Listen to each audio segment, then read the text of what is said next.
Well, hello and welcome to Startup Week. I don't know how to turn this part off now. Let's see. Hmm. Hi, everybody. There we are. Hey! Hi, everybody, and welcome to Startup Week. Are we all here? I'm Liz Hyman, and this is your sales. Oh, no, welcome to Startup Week. Let's try again. Hi, I'm Liz Hyman, and welcome to Sales SOS Podcast. I'm here with your crew, Brent Tillman, Mike Simmons, Don Way, Chris Bowen, and Renee Bigelow. And somebody's got a little noise in the background. I'm really excited to have everybody here today. We are going to talk about value.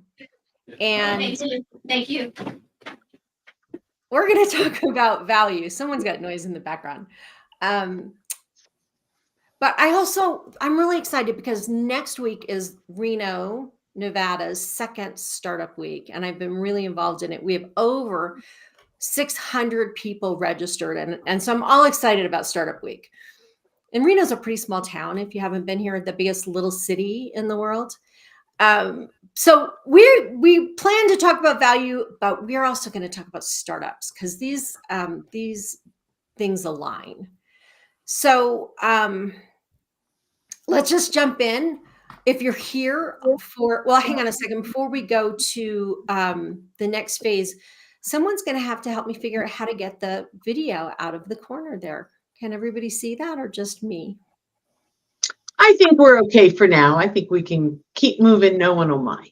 All right. We'll just keep moving that. Okay. So we are going to break this week up into 4 sessions. And those 4 sections are going to turn into our Sales SOS podcast. And since we are moving along this week, I'm not going to tell you exactly what the order is because we haven't decided. So we're going to start though. We're going to talk about value selling and selling value, which maybe are the same thing and maybe they're different. So let's just jump in.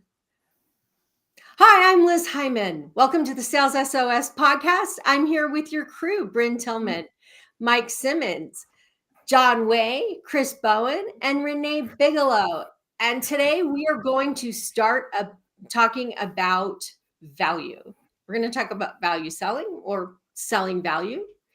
And because it's Startup Week this week, we decided we're going to throw a little bit of startup in there for you guys. So if you're part of the startup world, this will be fun. All right. So let's just start. Okay, selling value selling. Is that the same thing or is that something different? I think it could be a little bit different, but I haven't thought that all the way through. Me either. It just came to my brain.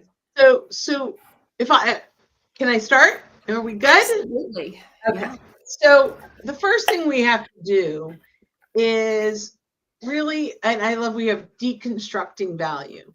There's value to us and there's value to our customer. And it's really important that we understand the difference. Just because we want the customer to know stuff doesn't mean it's valuable to them.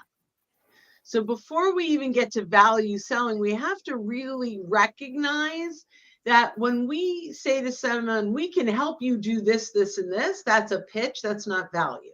So as salespeople, we've got to get into a value mindset.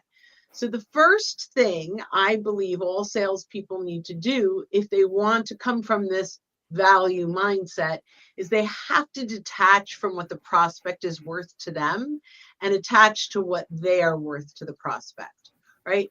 It's not about the sale, it's about the solution, right? So when I can come in and bring value, the sale will come when the time is right. It's just the way that happens, right? Oh, wait, Bryn. There's no secret magic hack to closing deals? Bringing value. Magic hack. Right? It's solving challenges. It's guiding your prospect in the right direction, which, by the way, sometimes the right direction is not your close. It just may be someone else's. And that's the right way to be a value seller.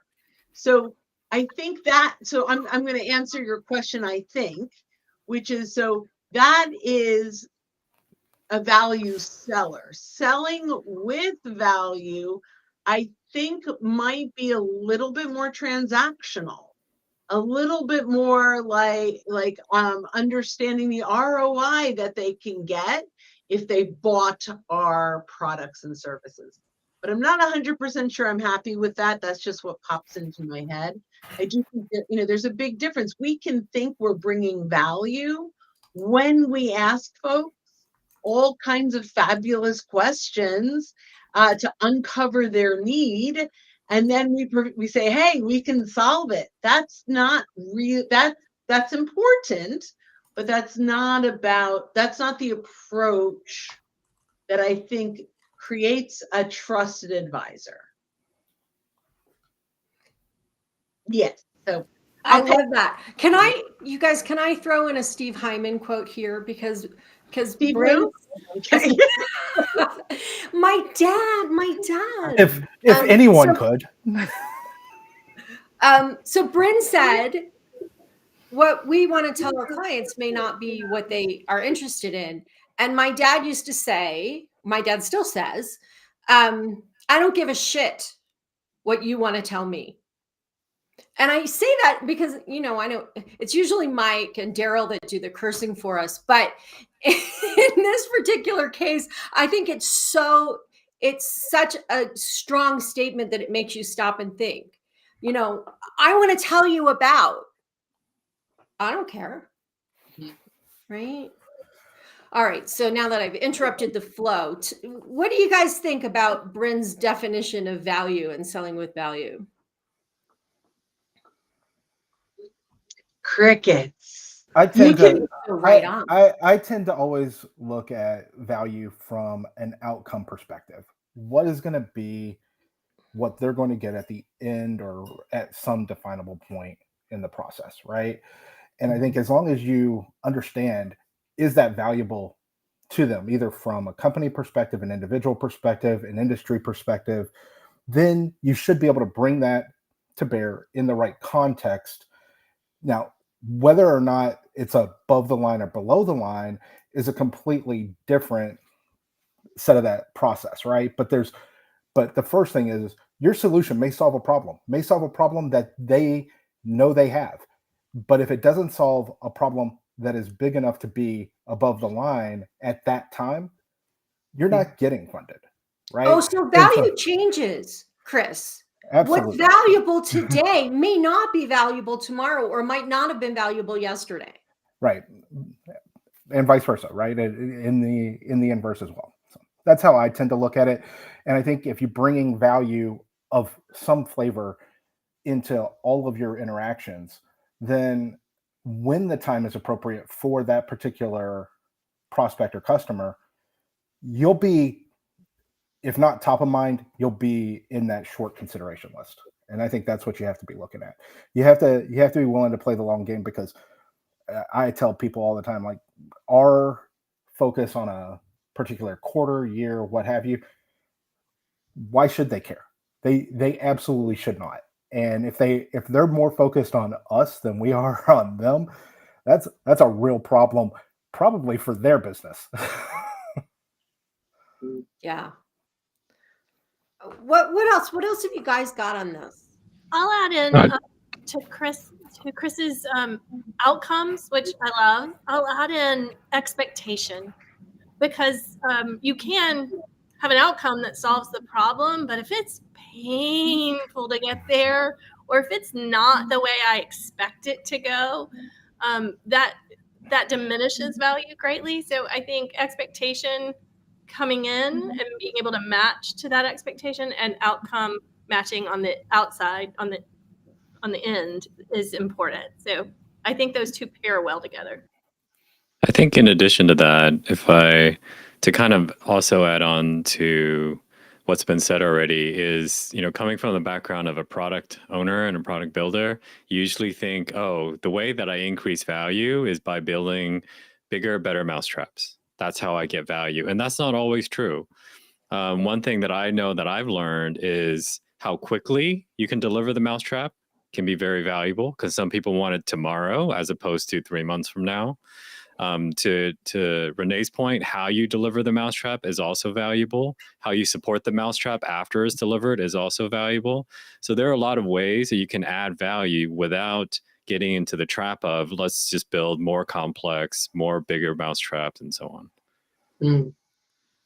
Mike, you got something? Yeah. Yeah, beauty is in the eye of what? The consumer. Yeah, it's that beholder, right? Like everybody has different tastes. Everybody has something that's going on. Someone who has a very short time to live is going to put value in some other things that they're doing than someone else who thinks that they're going to live for an eternity. And sometimes we forget that. We forget to ask the questions of our customers to gain a better understanding of the things that they value, and not only the things that they value, but why they value them and what happens if they don't get them. So let's back up for a second, because this ties up what everybody's been saying is what I think your value is may have nothing to do with what's of value to you. So I have had founders, and here's a startup story, say to me things like, it was totally win-win-win. I don't know why they didn't buy it. I thought it should be bringing value to them, but in fact, it was bringing absolutely no value to them because they didn't buy it. Or for founders to be really focused on, one of the big things I hear all the time with founders is, I'm going to save them money, therefore everyone will buy it. Mm. But if you go back to what Renee just said, you're going to save me money. How much time, energy, frustration, and money are you going to cost me to get to that cost savings? So as we're trying to understand what brings value, we first have to understand what's going on with that customer. Is saving money important to them? Or is speed important to them? Or is more customers important to them? Or right? Or service after the sale. What is ultimately going to be important, right? I've seen plenty of customers where quality mattered a whole lot more to them than price. Like they didn't want to have this huge TCO at the end of a 5-year or 10-year life cycle of this product. They wanted to be able to say, hey, we implemented it, it did what we needed it to do, and we didn't have to do a whole lot else after the fact unless it was something that we wanted. It wasn't something being pushed on us by that particular vendor. This is why discovery is not a stage in a sales process. So, okay, you got to expand on that. What is discovery? Discovery? Does it fit? Do they have a need? Do they have the budget? I'm done. That's discovery. No, you just tried to bant me. Come on, I'm not gonna fall into the bant trap. I'll bant you all day, Betty. Bant being budget. Oh, I hate band. Go ahead, but explain what it is for anybody who doesn't know. Budget, authority, need and timing. Timing, right. So here's what happens, I think, when you teach band. I mean, and I used to teach it and I still blocked because I hate it so much. What happens is you go in there saying, and I have experienced this with when I was being trained and we got kicked out of a very large company. So before I ever really used band, I hated it. So anyway, here's the thing is you go in, do they have budget is something I need to know. Who has authority is something I need to know, right? So none of this is from the customer's perspective. None of it.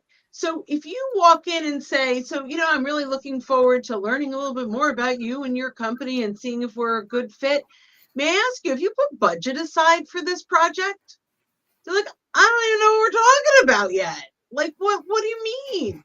And other than yourself, who else will be involved in this decision making of this project? And all of a sudden it's about, I want to take care of my needs and qualify them in for me. And I think that is horrid. Let's turn this around and just really talk about, their challenges, how that's affecting their world. Is this, a huge priority or an issue that's going way up to the C-suite or the board? right? Or is this like, yeah, I've got these challenges, but they're, very low priority.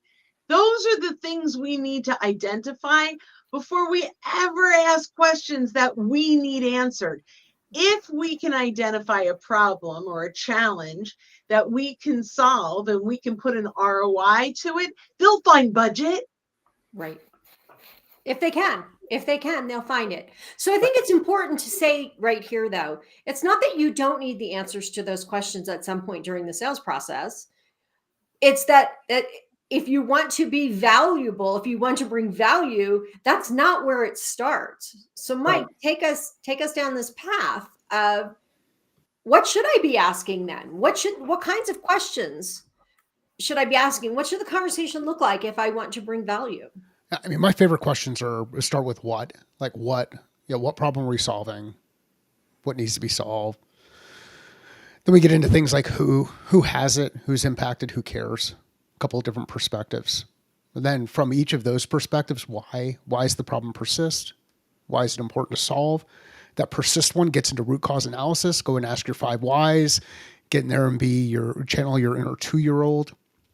You work through these basic questions of who, what, why, where, when, how, and that on the other one is that piece. Not only why does it persist, but why is it important to solve? Gets into the business impact of solving or risk of not solving, right? And by getting that perspective of all 3 people, the people who have the problem, the people who are impacted by the problem, and the people who care about the problem, you can help reduce blind spots. So I think you use your who, what, why, where, when, and how type questions effectively to both gather information, discovery, validate understanding of that information, confirm understanding of that information, and go deeper.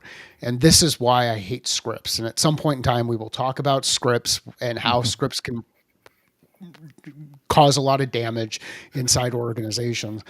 But in that BANT instance that we were just talking about, when you get banted and you get banted over the head, what you end up feeling is nobody's really listening to the answer that you give. They're listening to the answer they want to hear, and then they just move on to the next question and move on to the next question. And then they go back in and they report back to their team, "Ooh, I got a live one because they asked for pricing." Can I or a demo or Can I add to Mike's? I think the other piece of discovery that is so important is really understanding what the status quo is. Because often what we're selling against isn't a competitor as much as it is whatever the status quo is, right? So like, are you using I'll use John's example of building a product. Are you using a spreadsheet to do this? I'm replacing a spreadsheet, right? Like whatever my solution is, the spreadsheet is the status quo. And in B2B SaaS, probably over 75% of the time, what you're replacing is a spreadsheet somewhere, right? Like you're bringing in some form of change in any B2B sale, right? You're bringing in some form of change because people are going to have to do things differently. Right? Whatever you're selling, they're going to be doing something differently. And that means you have to understand what you'd be changing. If you don't ask the how question, how are you solving for this thing today? You've created such a blind spot, because if you say, how are you solving for today, and they can't answer it, what makes you think they're going to invest in solving it in the future?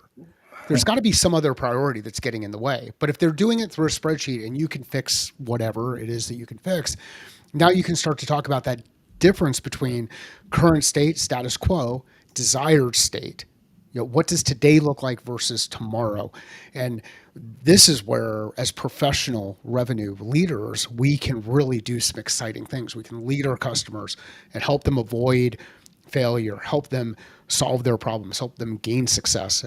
Super, super powerful stuff. Great ad, Renee. Yeah, that difference between where we're trying to go and where we are today, it's going to give you a lot of information about value. As long as you understand, I think as long as you understand it from their perspective, where they're at and where they want to go, not where they're at and where you want to take them, because those two things may be very different, right? Right, hugely different. If they don't see it, it may end up being a sell, but just not now, right? Because it may take a lot of nurturing to get them down that path to where they finally start to see that value. At least that's how I look So at it. Yeah, Sorry, also, Jen. I also think, and I love what everyone is saying, but I also think we have to determine what happens if they don't solve this. What happens if they stay in the spreadsheet? It may be okay. Like we may say, oh my gosh, you should not be in a spreadsheet. But if it is not creating discomfort, if it is not creating reporting issues, it may not end up being a priority. So we can say, here's status quo, here's what the future could look like, and they may go, I'm good enough. I'll tell you a quick story. I had a previous customer, and SAP wanted to sell them time tracking as part of their solution. And this company had 115,000 employees globally, and every single employee in the company had to track time on a daily basis because their customer was the US government.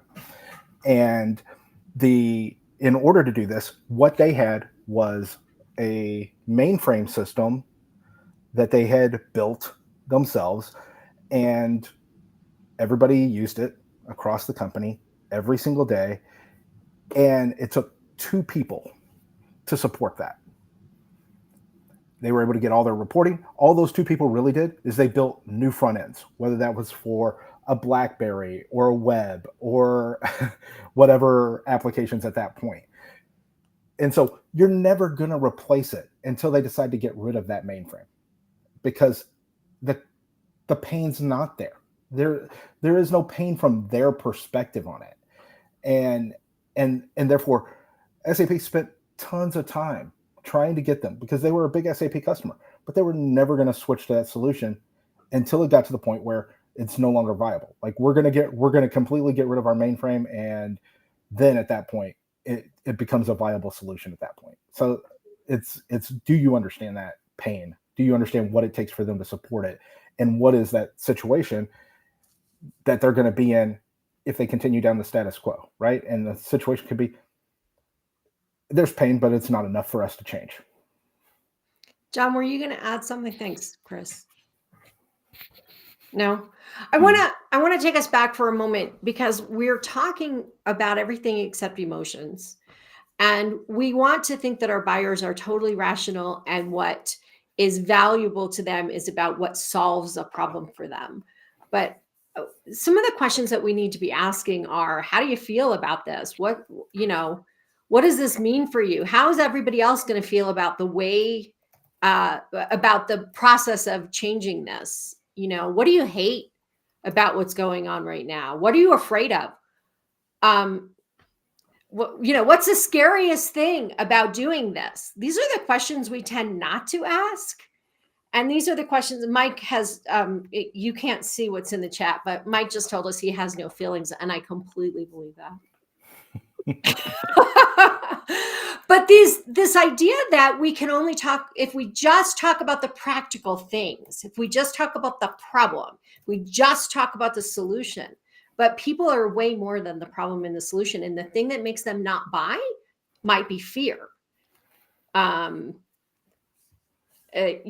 thing that makes them not buy might be worry. The thing that makes them not buy might be political upheaval in the company. What are the things that they don't, that they don't say unless you start talking to them about and build trust, and are valuable enough to them that they're willing to say to you, yeah, that really just scares me to death, making that change. This is all the things that I keep thinking about could go wrong. And Chris just sent us a note. Chris, you're gonna have to explain this. Oh, it's from a song. Sorry. Oh, he sang music. I don't listen to enough music. All right. So that's value. Is there anything else before we wrap up this topic of value? Is there enough here for a seller to say, I now know how to sell value? What did we miss in this? Go ahead, Renee. I'll give one other example. I think John might want to tack onto this as a product builder too. So I'll use B2B SaaS again as an example. So let's say our client comes to us in our discovery process. We figure out there are like 3 things that they need or that are problems for them. And we have 3 solutions sitting over here that are part of our software, right? To Chris's point above, I'm kind of taking parts of it, what everybody has said. To Chris's point about what is above or below the line on what I'm actually willing to fix right now, I have a problem, but it's a problem I can live with, right? 2 of those 3 maybe problems I think I can live with. Of those, one of those problems may be one that I, as someone who's a subject matter expert on my product and understanding how people get value from it eventually, I know that's going to be the thing that you really are going to get value from. However, I think what's really important is what the client recognizes that they will get value from. So that one that may seem the smallest, that one feature that may seem the smallest inside of your software could be the thing they are more than willing to pay for because that's what they value.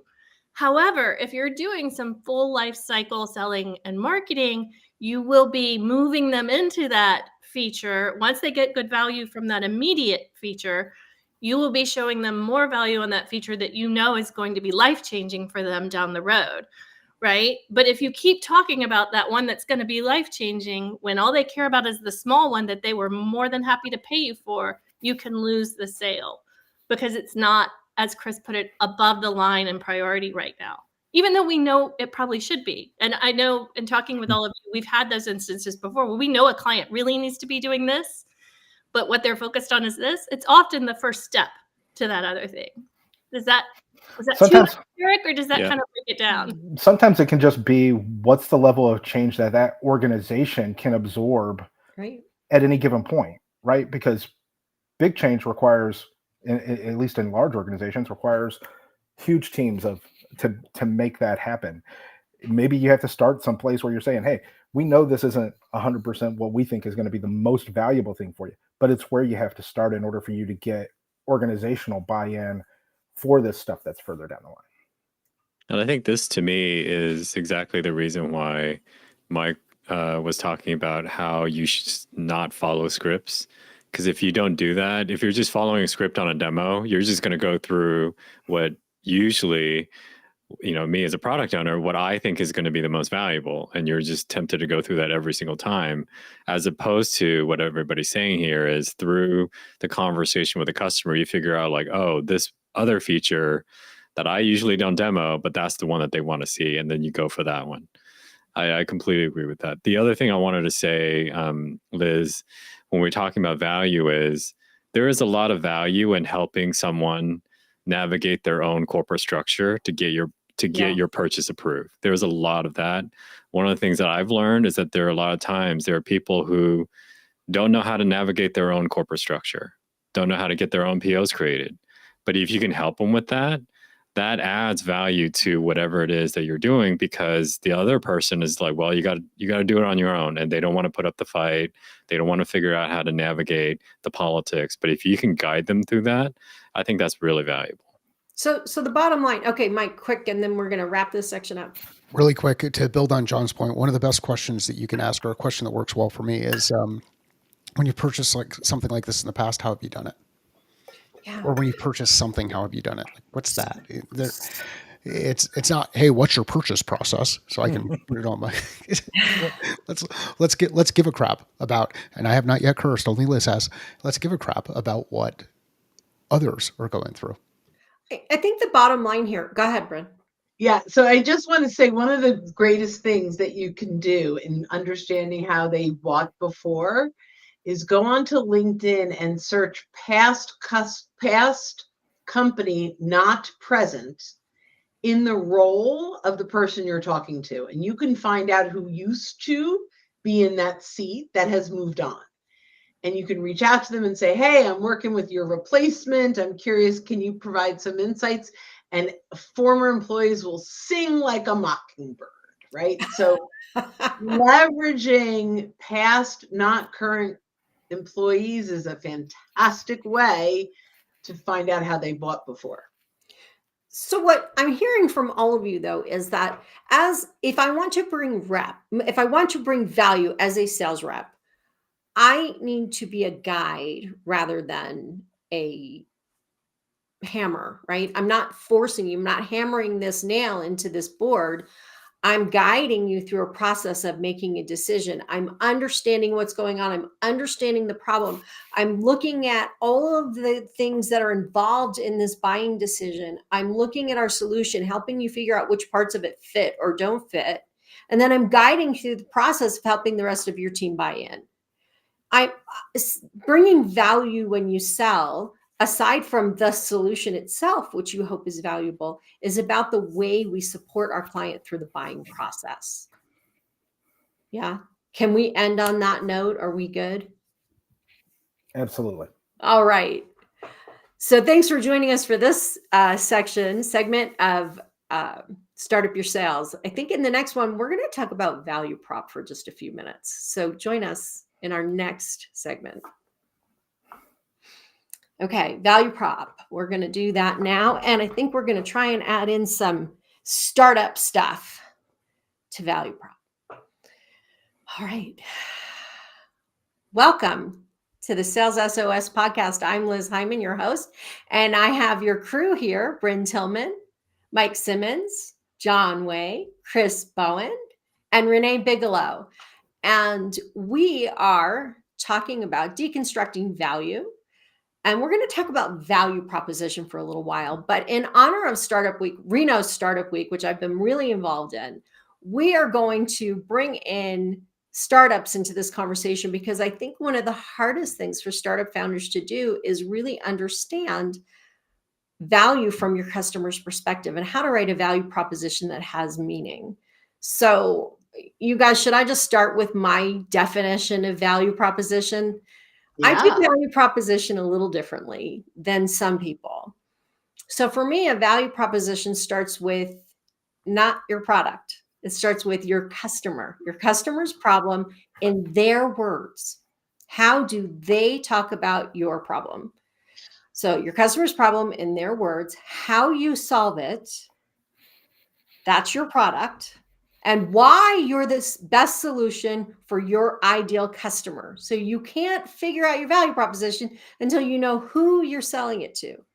And the part about why I'm the best for my ideal customer might include features, but it might include other things. So that's it. Your problem in your customer's problem in their words, your solution second, and why you're the best solution for your ideal customer. So that's where I start with this idea of value proposition. And I think it's really important. Bryn, hang on one second, because I see you. I think it's really important for startup founders to get this, but I also think it's important for every sales rep and every CEO and every company across the country and the marketing team to understand that value starts with the customer. Go, Bryn. I get so excited. It's crazy. So I have a prompt for large language models, whether it's ChatGPT or Gemini or Copilot, which asks the following things in order for a startup to articulate their value proposition. I'm going to go through: identify your target audience, number 1, yay. Define the problem, number 2. Highlight your unique solution, number 3. Benefits your target market will receive by working with you. What is your emotional appeal? So what do you do that gets someone to lean in and get excited about it? Credibility and proof. So what have you done out there? A call to action, because I actually think your value proposition should have a call to action. And then the final thing is, when you look at it, is it aligning with your brand? So does your value proposition, once it's written, does it sound like your brand, your website, all your messaging, your LinkedIn profiles, right? And so I love that, and I'm happy to share this. Yeah, that would be great. Prompt. Yep. So, yeah. What do you guys think? Are we in alignment here about value proposition? I think one thing that I would add to that list is, why now? Why do they need to act now? Because a lot of times what I hear are value propositions, which are great for down the road, for 6 months from now, for 12 months from now. And there's not enough emphasis on like why you need to act now. So it's really interesting because when I am talking about building your ideal customer profile, one of the things that I add into that is when. When these people in this industry doing these things with this technology and this geography, when this is going on with them, when they're in a growth mode, when their go-to-market strategy has changed, when they're buying a new building, right? That when matters. So adding that to your value proposition is important so that they see it, but also for us to understand they may be my ideal customer next week, next month, next year, but not today because they're not in that situation right now. Mike, you got something on your mind? Just to add to what we're talking about, and I know we hit on it a lot in the last discussion. If you're not listening to the podcast or following the podcast, make sure you do and listen to all the episodes, and you can re-listen to those episodes. This is on behalf of the other person. It's not us. It's not our perception of value. And I don't know that I would add anything more to it than that. Liz, I'll add on to your when. I just use a little bit different word. It might be a good descriptor for some. On my target persona canvas that I do with clients, I use triggers. Yeah. So they're basically the same thing that you're talking about. I mean, it can be other things like I'm in a stage versus this just happened. So like a merger and acquisition is a big trigger. A new product launch is a big trigger. There are different things that can be triggers, moving into new markets, expansions, things like that. All of these triggers create now problems, or coming right after them creates chaos, which create now problems. So I think that's just another word to say basically the same thing that you're saying that might explain it a little. I like that. Triggers. Chris, you got something for us? Well, I mean, I always start with the customer perspective, and is it valuable to them? Sometimes you'll get these things that are regulatory in nature or some other sort of event in nature, and you need to be able to understand what's the timeline for that if it ties into your solution, right? Because that may have a really, really small window of opportunity where other things are going to be, hey, we're transforming this particular piece, but it's vague. And if it's vague, then it's going to be like, oh, you can sort of do that at some point. The way things change these days, though, it's really, really fast. And if you think that this value prop that you just laid out 6 months ago or 2 years ago, whatever the time frame is still relevant 6 months later, 2 years later, whatever, it might not be. It very likely won't be. And so being able to understand how does that have to change over time to meet your customers where they're at? So when matters, right? That what's going on in the rest of the world matters because our priorities change. What was really important to us, and I know we're all sick of this example, right before COVID wasn't important to us 3 months later into COVID. Or regulatory changes, right? Regulatory changes. Oh, and Renee and I have a client that really, really got hit hard by regulatory changes, and it completely changed the landscape of their business and what was important. Well, there's in healthcare for payers, there's a huge change coming about in 2025, but they go back for 2 years worth of data. So if you didn't make that change going into 2023, you're already going to be behind. Right. Right. So being able to understand that, like if you're pitching a solution that's going to deal with that, if they're not already dealing with it, yeah, they're going to have some pain real soon, but most likely they should have already been dealing with it. Or possibly if you're a company that can convert a data lake into structured data, that's a perfect client for you, right? Before they can ever use the other, right? Yeah, absolutely. Okay, so when we're structuring a value proposition, understanding that it can change over time is really important. What about different people? So do we need a value proposition for every person that's involved in the buying process? I wouldn't say necessarily everybody, but you should have your key roles identified as who's impacted by the change, and be able to tie back what it means to them. The what's in it for me should really come back to those different individuals. So if I'm selling into the finance organization, the ultimate beneficiary may be the CFO or the CEO, but there's a whole lot of other people, maybe down in the AR or AP portion of the business or someplace else, that are going to be impacted by it. And I need to understand how it's going to impact them, because those people could potentially blow up my deal if I'm not aware of, the potential problems there. So I'll give a way I say this that is sometimes helpful for particularly startups. I usually say the value proposition is for the company, so it stays the same. But the way you word it and the context and the perspective of that value prop changes across the personas within the company. So Much if cleaner you way of if you saying it. think about it in terms of relationship, everybody in the company has a different relationship to the problem and the solution. Somebody who manages the solution has a different relationship to the problem and the solution than the person who's actually using it. So if we remember that people that are buying from us, there are multiple buyers, they care about different things. One of my favorite examples of this is working with a young man who was a startup founder. And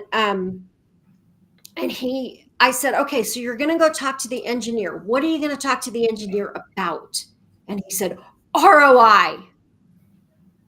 I'm like, no, because the engineer's problem is, does it fit? How fast does it spin? How much does it, what's the velocity? What's the volume? What's the capacity?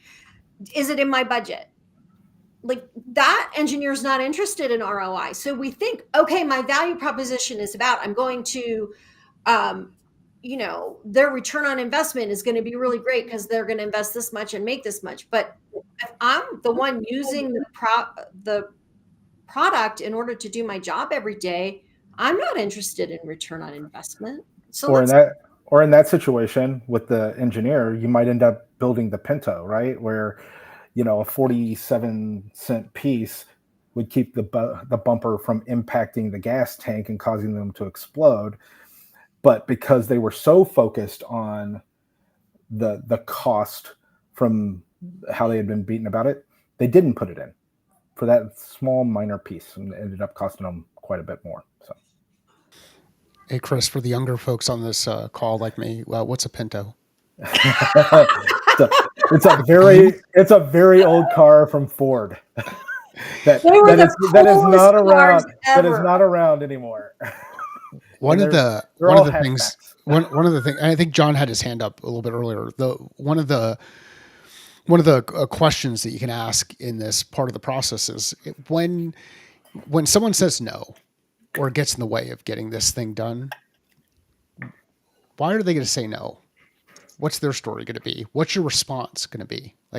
And let's just listen to our customers and how they position things inside their organization. They may actually use different language than you use in your company. And if you can use their language, what you'll find is they'll start nodding on their side of the table, and things will be much more relatable, and you'll differentiate yourself from others that might be involved in a competitive part of the process. The other thing on the who piece that came up a little bit earlier, especially when it comes to funding, typically the people who are impacted by the problem or care about the people who have or are impacted by the problem have money. There are a lot of people who have problems who have zero cash. They just don't have money. They're cost centers inside their organization. But if a profit center is impacted by that cost center's problem or cares about either of those, all of a sudden you can get a really interesting funding source and you can gain perspective. If you do that, you'll differentiate yourself again from the competition that's out there. No, I absolutely agree. And so if we go back to this, your customer's problem in their words, right? So what does the CEO care about? Well, if the CEO is losing employees because they're so frustrated about something. They don't care about return on investment. What they care about is my employees are quitting because this software doesn't work. I can't keep my salespeople because, this CRM is so bad. They spend every day cursing it. Well, I'm not interested in return on investment in that moment. I'm interested in keeping my employees. Mhm. If I run a hospital and the test results keep coming out wrong, or they're tainted, and we're making decisions that are killing patients, I don't care about return on investment. I care about not killing patients because I care about people, but I also care about my ratings and my getting my funding from Medicare and all of those things. So we tend to go in with our technology. We tend to go in with, I have a solution that will give you clearer data, more accurate results every single time. And the CEO is screaming, "Quit killing my patients!" You can't bring value if you can't understand where they are in their world, right? So how do you figure that out? How do you figure out what you should be talking about? I think you have to understand the organization, right? You have to understand what their problems are. In a lot of places, there's plenty of ways to get that information. Some of it through LinkedIn, some of it through the website, some of it through, if they're a public company, any of the regulatory filings, they'll list the risks and stuff that they see in the business as forward-looking statements. That should give you at least a feel for it. Then there's industry publications and things like that that'll push out different things, whether it's a particular set of problems or the next set of technologies or issues that are happening. Some of these organizations, like certainly in healthcare, Becker's pushes out a daily list. Kaiser pushes out a daily email that contains lots of information. Is it all relevant to me? Very little of it is relevant to me, but there are nuggets at least once a week that impact me, my customers, or the industry that at a minimum I can have a conversation around, right? And understand, is this a problem that you're experiencing or expecting to experience? If it's not your problem, who in your organization would be the most likely person to be impacted by this? Typically, we'd see it as this role, whatever it happens to be. Bryn, Lizzie, what were you going to say? Oh, I think that this goes back to forming your value prop, like originally forming your value prop too, which is if you're really zeroing in on your ideal customer profile and your target personas, one of the things you're doing is trying to identify for your go-to-market and create, again, especially if we're talking startup, or if we're talking kind of a transformation within a company, new product, growth plan, whatever, right? If we are doing the research at the beginning of this and we're thinking for go-to-market, who is most likely to benefit from these solutions, right? And we map those to triggers, right? That win, then we automatically have some talking points to get to some of these problems, right? I see that you've just acquired this company. I know you might be having a hard time merging two cultures. We help with this, right? I see that you you're impacted by this new regulatory compliance. We have a solution that helps you take your data and migrate it over into this new reporting format, right? Or it's something along the lines of, I see that you, I see that you have just implemented a new CRM system. We have these sales enablement tools that work well in that CRM system, right? So they've just purchased something. Whatever those triggers are, along with the research that you're doing on who's most likely to benefit now, gets you into a shorter conversation because you already know some of those most likely scenarios. I think what's really important, what we're talking about is listening, right? And Bryn will talk about social listening, paying attention to what's going on in people's social media. Chris is talking about doing research. Amazingly, you can use AI to help you do that research. Mm-hmm. But there's also learning. So one of the things that we do is we separate from our sales teams. We let our sales teams have communication with the customers, get to understand them, what words they're using. And that never gets back to marketing. It never gets back to the CEO. Nobody's asking, what are our customers actually saying? Somebody was trying to help me with some messaging a couple days ago, and his big thing was, well, let's talk about competitors. What are their competitors doing? And I'm like, my CEOs aren't worried about their competitors at this point. They haven't gotten that far. They're worried about utter chaos in their sales organization, not being able to predict, not hitting their revenue goals. Nobody's doing anything. We have no new clients. They're not sitting there in a calm space going, I wonder what my competitors are doing today. I wonder if I'm caught up with them, right?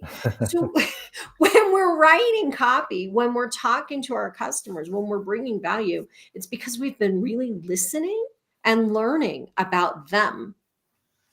John, were you going to say something? Yeah, I was gonna say, to the startups out there, you know, school of hard knocks for me, the biggest thing that was very difficult for me is that I confused value prop with feature. That's really tempting to do. And I would just think to kind of like to your point, Liz, technical founder to engineer, I'm like, oh, of course, this is value, right? You get to do this faster, whatever it is. But the person who's buying it doesn't care about that. They care about what does this problem actually solve for them. That's what they really care about. And to be able to articulate that, I really love, Mike, your comment about how do you map the cost centers problem to the profit centers problem? Because that's essentially what you're doing. You're mapping the engineer's problem back to the CEO. Like, how does the CEO see that problem? And that being able to do that correctly, that's the value of selling. That's the value of being able to articulate that value. But it took me a long time to figure that out. It's hard. It's really hard. I'll also add, Liz, you talked about like the CEO cares about people quitting, right? Not ROI. Like, I think we also have to redefine ROI as part of our value prop, right? Like, because the ROI is your employees won't quit, right? Everything you're buying is an investment. Every company in a B2B world is expecting a return on that investment. Is it cost savings? Is it a dollar amount? Possibly, but there's a through line there that you have to get through to get to that dollar amount. And in that instance, it's don't kill my patients. That means I'm going to have lawsuits. It means people won't trust me. They won't come to my hospital anymore. It means if it's my employees are quitting, it's what is the cost to replace each employee, right? Like, so there's a through line that you have to do to get there, but there is a dollar amount that somebody's placing on that investment somewhere. Yes. So it's the perspective of what is ROI for that person that's important. But yes, and leading with ROI is not always the best place just because they're the CEO. No, you can't lead with it because you don't know what that is yet. Right? Right. Yeah. Thank you. How do you calculate value? You close with that, what that ROI is, not lead with it. Based on your understanding of the math from their perspective, not your math, because heck, if I can save your employees 20 minutes a day and you have 10,000 employees and they work 20 days per month, can you imagine how much money I just saved you by doing this? Well, come on, man. What do you think they're doing with the extra time? Saving them from what? Like all of that kind of stuff. So think about resources are things like energy. Energy is a resource, time's a resource, money's a resource, people are a resource. Like, where are we putting time, energy, and attention in the things that we're doing? And is it the right place? And I know this is going to be shocking to many of you out there. Some people really suck at decision making. And here's what's really interesting about that. I want to take that to the next level for just a second as we wrap this up, is I bring value when I'm helping somebody make a really hard decision. If I don't think you've been listening to me, if I don't think you truly understand what's important to me and my team, if I don't trust you, if you're saying stuff and I'm thinking about other stuff and we're not connecting on it, that makes that decision that much harder. So if we go back to what we were talking about in our last episode, which is how do you bring value? We bring value by helping people make really difficult decisions. Do they trust me enough to let me help them make that decision? And if they don't, what do I need to do to help build that trust. And that's not about me, it's about them. What am I doing for them to help build trust that I'm going to help them make this really difficult decision and they're not going to get fired because or lose their business because it was a big mistake. All right. All right, let's wrap up this section. Is there any can we end on that note, or do we have any last thoughts about value propositions? If you haven't written a value proposition that sounds like what we've been talking about, go back and do it again, whether you're a founder or a 30-year-old company, or you've been selling for 20 years or 2 days, it doesn't matter. Go back and look at it and see if you're still talking about what matters to your customer. Thanks for joining us on the Sales SOS podcast. We'll see you in the next episode. We get to go where we want to go from here, you guys. Do you want to talk about pricing or more about bringing value, or should we talk about, we're done with this. What do we want to talk about? Let's talk about value to investors. Let's talk. Do you want to go there and talk about investors? Go, Mike. Communication has kind of come up a couple of different times. Maybe we talk a little bit about communication, kind of insert some stuff related to communication. That might be helpful. Okay. Maybe some value on the service side. We brought that up a couple times, like the value of the trusted advisor, the value of the service, the value of the implementation, that side of it. So like, how do you measure it or how do you deliver it? And we can actually even open this up. We have folks that are on live now. If you guys have them. So Bryn, open it up to them. Well, we just have to say it and it will open it up to them. So thank you for being here. If you have topics that you'd love us to talk about, feel free to put them in comments and we will consider them. But we do have folks that are listening live on LinkedIn, on YouTube, and on Facebook. Wow, that's exciting stuff. Yeah. All right, so then let's dive in and let's talk about communication. Start over, like, new show. Yep, I'm gonna. Hi, welcome to the Sales SOS podcast. I'm Liz Hyman, and I'm here with your Sales SOS podcast crew, Bryn Tillman, Mike Simmons, John Way, Chris Bowen, and Renee Bigelow. And Renee, thanks for joining us in the midst of a hurricane or post-hurricane. Aftermath. I'm over here in fire zones, so we've got disaster zones all around us. Today we're going to talk, in this episode, we're going to talk about communication. We've been talking about value, but you can't bring value if you can't communicate. So let's spend a little bit of time talking about how do you communicate with your customers, with your prospects. We may even want to talk about how do you start communication with somebody who you don't know yet, but let's start there. Mike, you asked us to start to talk about communication, so I'm going to start with you. So a friend of mine, his name's Jody Mayberry, and he helped with some of the podcast stuff early days. Said the biggest mistake in communication is believing that it happened. One of the things I like to remind people about is there are things that are said, and we can watch the tape. Sorry, we could watch the recording. There used to be this thing called tape where stuff was recorded on, but we could watch the recording and listen and see and hear all of the things that were said. Well, so there are things that are said, there are things that are heard, and there are things that are remembered. And very rarely are all three of those the same, especially when you bring multiple people in and people get distracted by things like, I don't know where here it is, like their phone. And they start scrolling and doing other things. We lose people. There's a lot of stuff that's out there. So I think the first piece, when it comes to communication, one of the things I like to test and validate, trust but verify, is that the communication took place. What was heard? What's remembered? What was their understanding?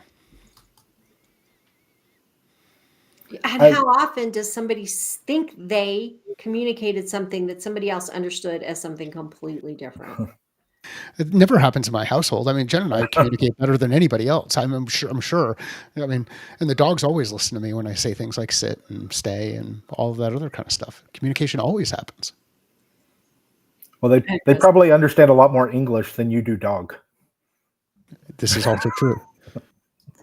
I will share a little tidbit on making sure that communication is absorbed and remembered. I have a golden messaging rule, which is essentially you need to say things in any situation. It's for communicating and messaging.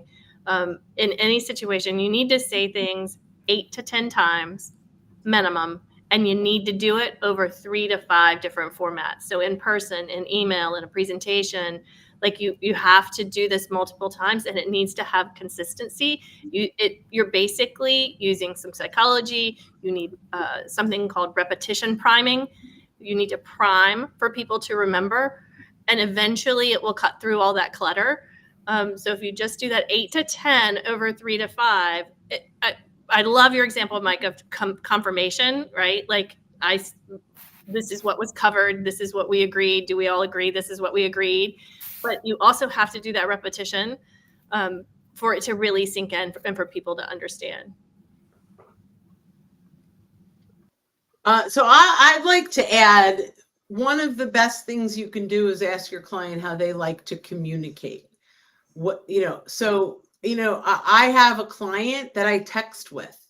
He's like, hey, do you have an hour this week? It's in a text. That's how John and I chat, right? I have clients where they're email only. I have clients that they want to just schedule a call whenever they have a question. I have clients that will hop into our community in our free library and mention me. And then, of course, I have folks that are connecting and engaging on LinkedIn. But I think the key is when you start to communicate with your client, ask them how they like to communicate. What is their favorite form of communication? Because I agree we might be saying things that without clarity or consistency, but at least we're in the right channel. we're starting there. I think that channel is important, and understanding communication styles. As salespeople and as founders, we get really excited and we talk, and somebody says something, and you can see us sitting here in this room ready to speak before the next person is even finished talking. I have a client who will literally take 30-second breaks in between what she's saying. And when we first started talking, I used to think something was wrong every time she did that. I've been working with her over a year now, and I finally have learned to just shut up and listen and wait. Don't ask her if everything's okay. Don't jump in and say something. I just have to shut up, wait for her to say what it is she needs to say, because she's thinking about it. But all of our buyers are not like us. So we don't give them a chance. Yeah, go ahead, Mike. I love it. And I didn't give you a chance to finish. So I just wanted to, but this whole idea of 30 seconds is really powerful, because there's that opportunity to put together thought before you start sharing. And there's that space that you want to create, because we get super excited. Like we hear something, even on these calls, and Liz is really good at watching the nonverbal. I have different ticks that indicate that I've got something to share, whether it's, Liz can describe those in a separate conversation. But there's John has a give. He puts his hand up. That's how I know John's ready to talk. If you send me an email, I won't see it. And there are a lot of people that know this. So they know that they need to send me a text message that says, hey, heads up, I made an introduction to you via email. Email is where stuff goes to die. I've got, however many thousands of emails. I don't believe in inbox zero, primarily because Google search works really well in email. So it's a great place to document stuff and have it persist for a while. But this is a communication style and a communication preference that I have. Now, there are some people who have to communicate via email, and then I have to adjust on my end, but it might slow things down. So understanding that, empathizing with someone around how they prefer to communicate and what their style is, or what their style is, really good. I also tend to be a bit direct in written language and a little wordy in non-written language unless I'm in a high stress mode. If I'm in a high stress mode and we are just moving things forward and we're getting things done and we've known each other for a while, I will be direct to the point and I will probably irritate you and you may never want to talk with me again. And what Mike was really telling us is that he doesn't answer email when he's on the golf course. I do not. Literally text message is the best way to get a hold of me. And if you don't know what my cell phone is to text me, then we probably haven't figured out that we're the right fit. That it's out there. Like there's so many different ways to get it. So email and unfortunately, or actually fortunately, I'm doing better at not bringing my phone onto the golf course except to capture pictures. I just erased my whiteboard. Would it be helpful to share a model? Sure. Okay. Go ahead.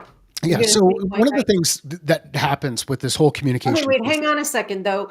As we're speaking about communicating, some of you are listening and there's no video. So for those of you who are not seeing the video, Mike's going to explain what he's drawing.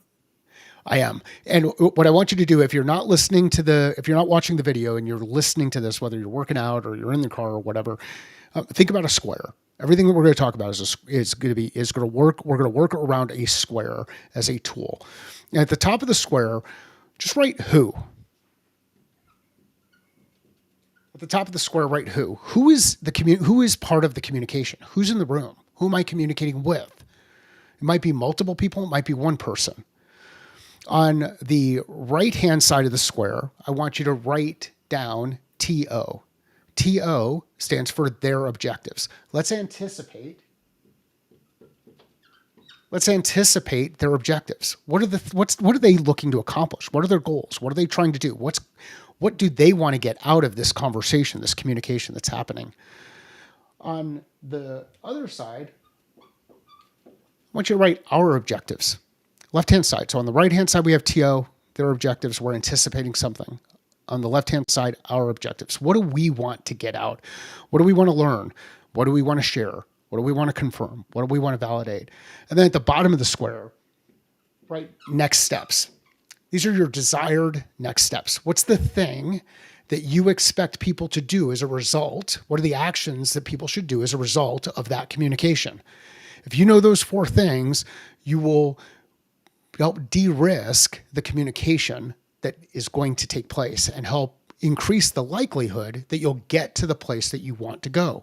And if you happen to not get to the place that you want to go, it's either because you didn't anticipate their objectives properly, you didn't know what your objectives are, somebody new came into the conversation, you didn't know who the who was, or you weren't clear around what your desired next steps are. If you can't answer any of those questions, make one of those lines in that square dotted line.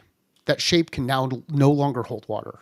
You've taken on risk. And you might be okay with the idea of taking on that risk, but at least at that point in time, you can make a decision. Do I move forward with that risk or do I decide to stop things? Take a little bit of time, put together a plan, and that's a call planning framework that applies in communication, in any communication. It works in emails, it works in newsletters, it works in meetings, it works at events. I like that. And I think that it's the who part, I think, is really important when you're thinking, all of them are important, but when you're thinking about sales timeline and especially in a complex selling environment where you have to know who all of the people are. And we forget that there's people who we are not gathering information from and their input is impacting outcomes, but we haven't taken the time to figure out who they are and what matters to them. So I think that's powerful. Can we jump to another subject for a second in this topic of communication? And that is communicating with someone who is, and this is my favorite new word, somebody who's ghosting you. I don't believe people actually ghost you. I think they either just don't want to talk to you or they get busy, and ghosting is it's us being nervous, so we call it ghosting. And it's very, that's what the word we use, but truthfully, people don't ghost you. They just get busy.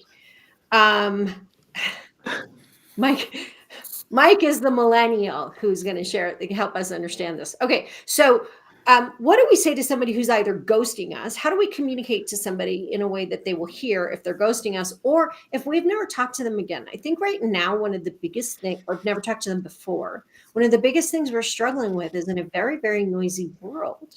How do I communicate with someone new so that they can hear me and are interested in hearing me? And if you guys haven't heard me say this before, in the last 4 months, every month I've gotten over 4,000 emails.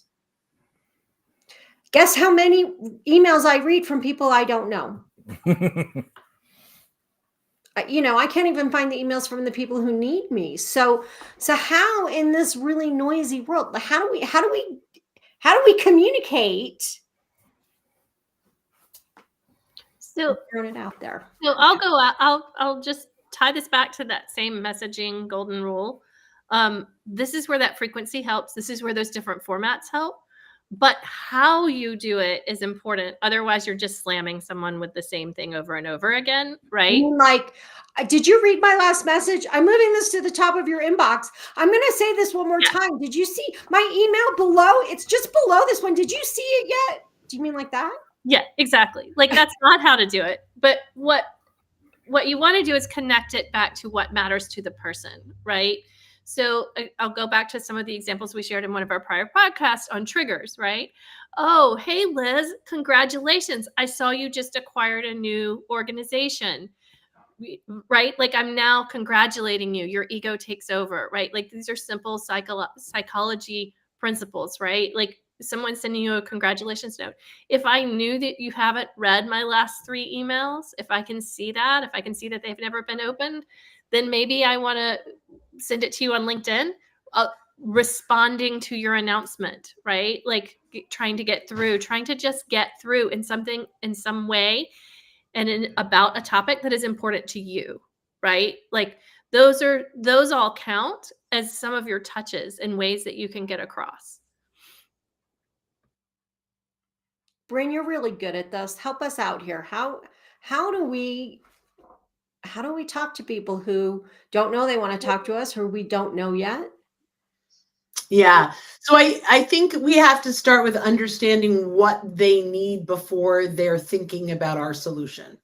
So what's going on in their world before they know they need us? Because that's where we want to grab them. Right? So what challenges are they facing? What are they Googling? What are they looking for? But if we are only looking for people that know they need us, we're very late in the buyer's journey. Right? So it's really important that what we're putting out there goes back to what is valuable to them early on. So for what I do, which is, scaling social selling programs inside of enterprise companies. How did that come across as brand new? Okay. But that's what I'm doing, right? So rolling out successful social selling programs inside of organizations, if I start my messaging around, you need a formal, so scalable social selling program, so here's some information, it's too late. They're way far down in the rabbit hole. But what if the problem is, man, our pipeline is shrinking? Holy cow, first conversations, our sales reps are not having any. Boy, we're not getting a whole lot of client referrals. How do we fix that? Those are the things that are happening before they even know that LinkedIn should be a solution. So what I implore people to do, how do you start the conversation with someone that needs you? Figure out what they need way before they need you. Then you are the one who is influencing the way they think about that solution. And many times they don't even shop you, right? You are the one that has helped them along the way. And then the call to action is, hey, I see where you are. I've got some ideas and insights for you.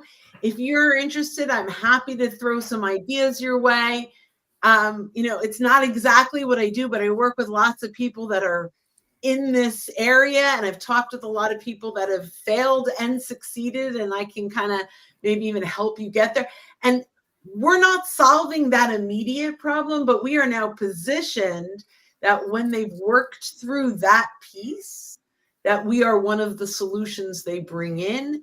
And really, I mean, one of the statistics, I think it's Corporate Visions, 74% of buyers choose the company or sales rep that was first to add value and insight. So we've got to get in there early. So hang on just a second, you guys. I want to go back to what we we're talking about last episode, which is your customer's problem in their words. Bryn just did that for us, right? The CEO or the head of sales or somebody saying our pipeline is, there's nothing new in there, right? Or we're not having first meetings. That's the language they're using in their own world when they're talking about problems. They're not going, we really need a LinkedIn solution that's going to elevate our, right? People don't think about problems that way. They think about them with, they're frustrated and they're looking at it and they're worrying about it. It's not a problem if they're not thinking about it, worrying about it, and talking about it in their terms with their people. It's not a problem otherwise. If they're looking at a value solution that's going to, so what? John, you got something for me? Yeah, I was going to say that I think you just have to be creative. One of the things, because we talked about, emails being ghosted or maybe LinkedIn being ghosted, but, it never hurts to make a phone call.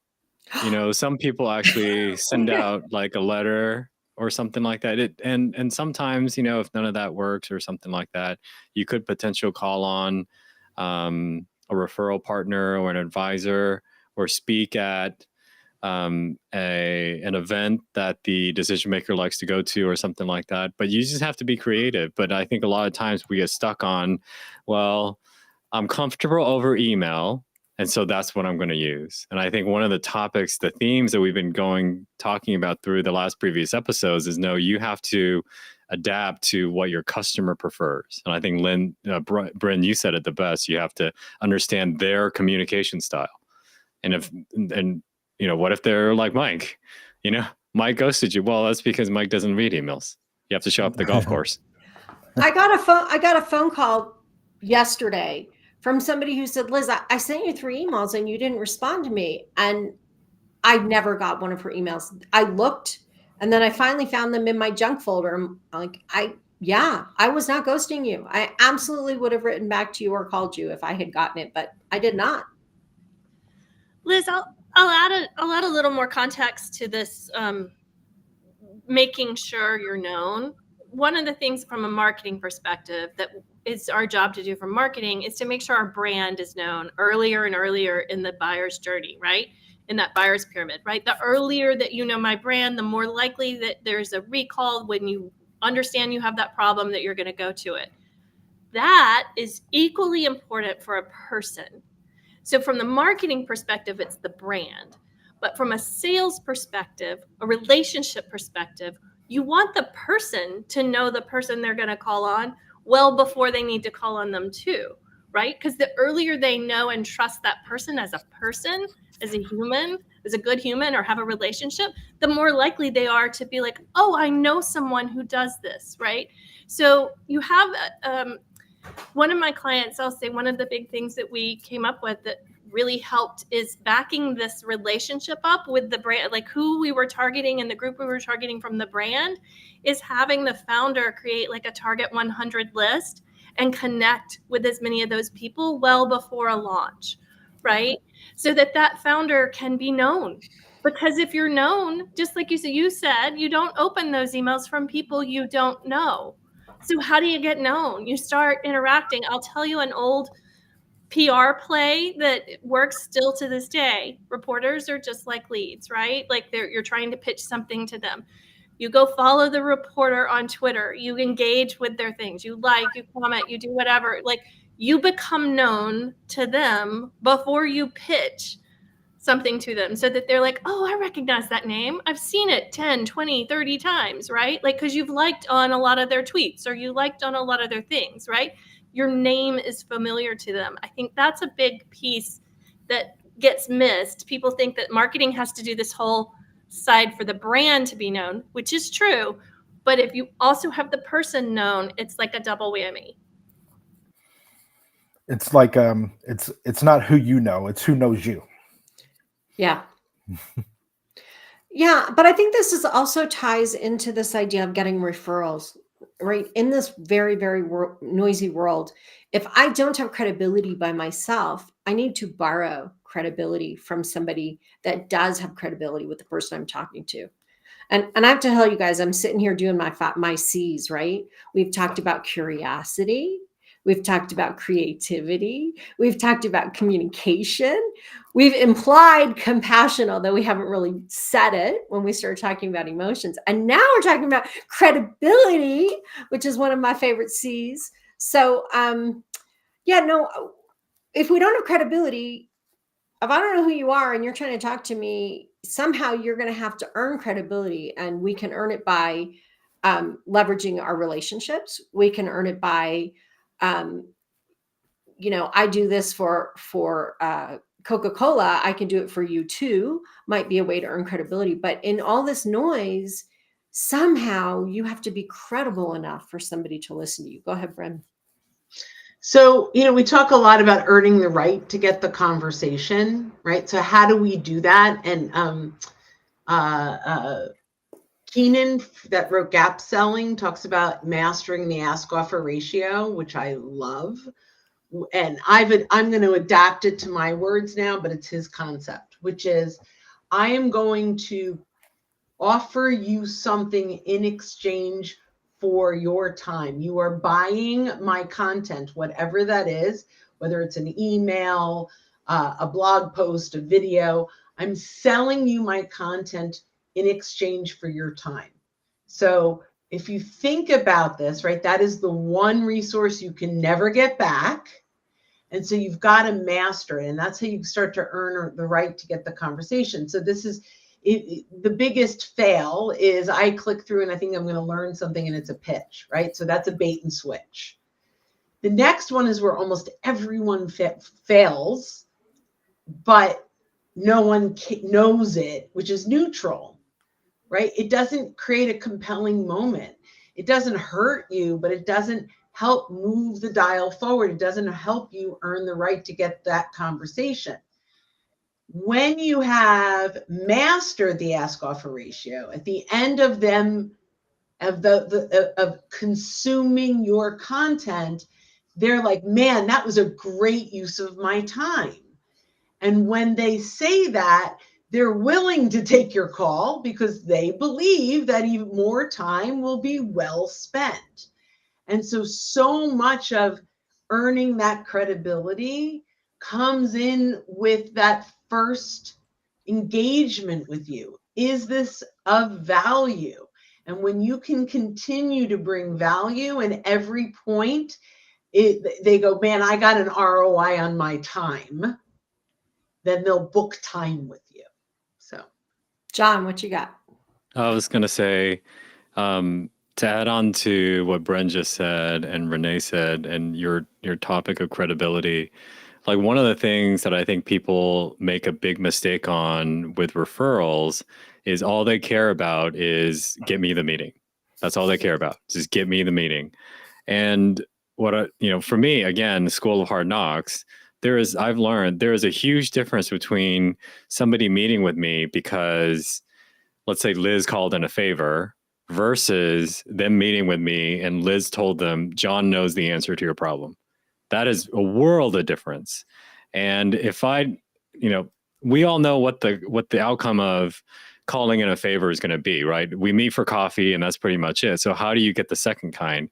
And that to me is again, School of Hard Knocks of learning all the things that Renee just talked about. Like you have to show up in places to where people can say, well, don't take my word for it. Look at what he wrote. Look at the podcast that he was on. Look at, these other things, and that that gives you that credibility as well, as opposed to, well, just go meet with John because he's a nice guy. That's not going to go anywhere. That again, School of Hard Knocks took me a lot of time to learn that, but that was a big lesson. So when I was in Hawaii, one of the things in a very small town in Hawaii, in Kona, if you've never been there, people would walk into my office and say, so-and-so told me that I should come see you, that you could help me. Like, okay, let's figure out what your problem is. They would come on with the most, but they were sure I was going to help them because somebody told them. And that's really where we want to be. Either somebody saying, hey, John can help you. John's program is what you need to be using, or them reading what we're writing or hearing what we're saying and going, I believe you can help me. Exactly. Okay. Any final words on, I think we started this one on communication. Any final words? Yeah, go ahead, Renee. I'll just add to just another layer of understanding of the psychology behind, and Bren uses ask, offer. My word is give, get, like give before you get, right? But essentially the psychology at play there is reciprocity, right? Like I've given you like, sure, it's the exchange of time and I got value, right? Like, but once there's value, there's sort of an obligation, an inherent obligation that we as humans sociologically and psychologically feel. This person gave us value. I need to do something to return that favor, right? So the referral is leaning a lot on that. The giving something, sharing industry news. If you know you have a CEO that's super busy and something big has happened and they should see it, like making sure you're the person that's sharing that, giving them giving them a tip into a place to solve a problem that has nothing to do with you. I think Bren used that example, right? Those are ways where you're giving value that are going to lead to some form of wanting to return value, that reciprocity. And that's where you can kind of start to go into talking about your solution or building a relationship where they come to you for something. Okay. Well, thank you guys for joining me. Or joining us, your Sales SOS podcast crew. And as we talked about communication, join us in our next episode. And I'm not sure what we're going to talk about yet. Okay, you guys, what's next? You don't want to talk about pricing.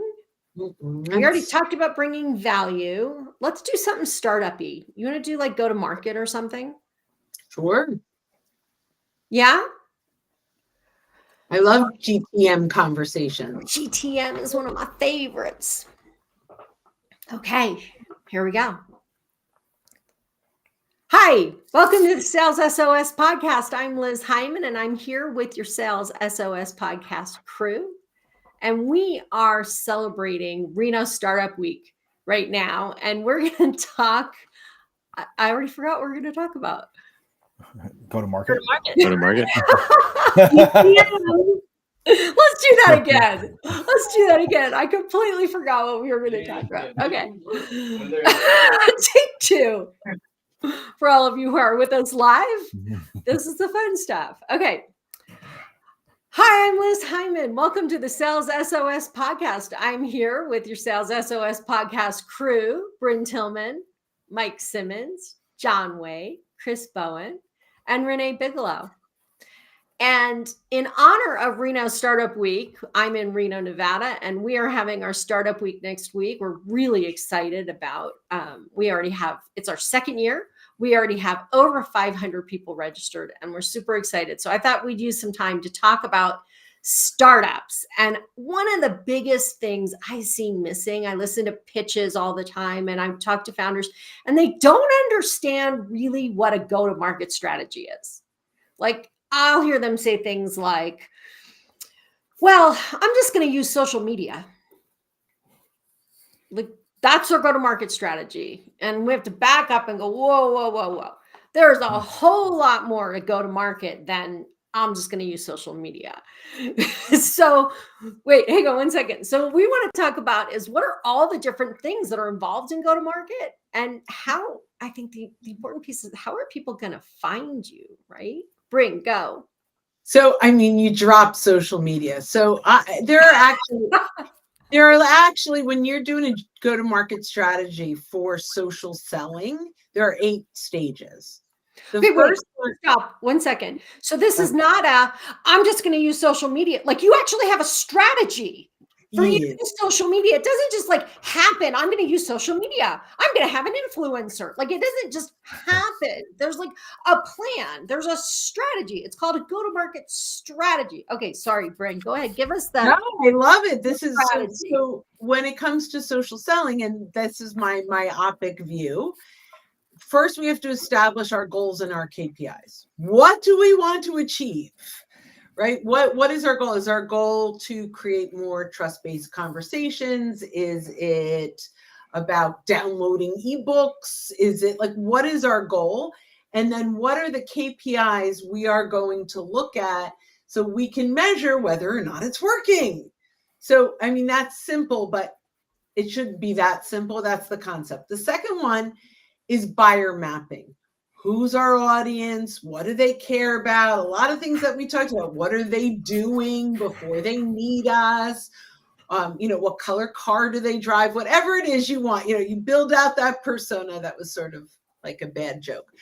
In my world, we build out personas based on LinkedIn filters, but across the sales and marketing world, there are many more elements to building out a persona. But our buyer mapping is anything that we can find on LinkedIn and what they care about. The next one is kind of take an inventory of that sales stack, right? The tool stack. What are you using? What are your digital tools? Do you have a Sales Loft or a Gong? What is your CRM? Is it are the steps built out to follow your lead through the buyer's journey, right? Like, is all of that in place?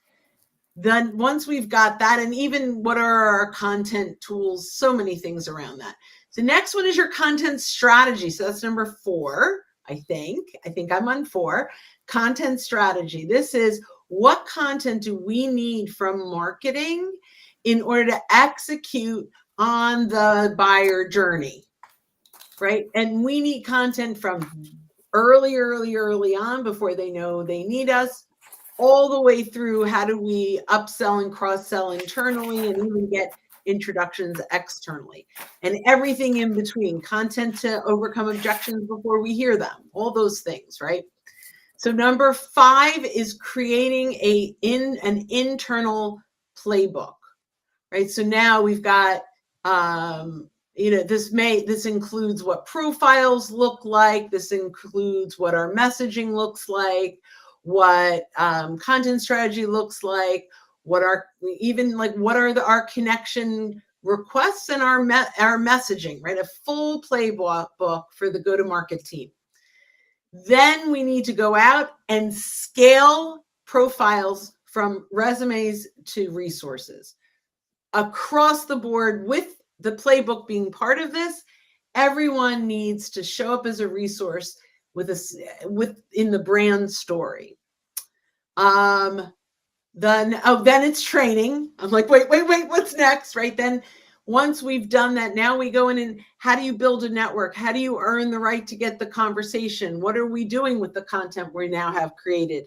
So we roll that out. And the last one is measure and coach for improvement. And then go back to the playbook and start, go through that again. Anyway, that's like putting together a go-to-market strategy for social selling. John and Renee, are you each waiting to speak? I may be able to tee Renee up. Oh, good. Go do it. Yeah, one of the things that I learned is in terms of, or a very key thing in go-to-market is having, I guess, content fit with your market. Basically everything that we talked about in the previous episodes, like we talked about value propositions and all that, like getting that right takes a lot of time.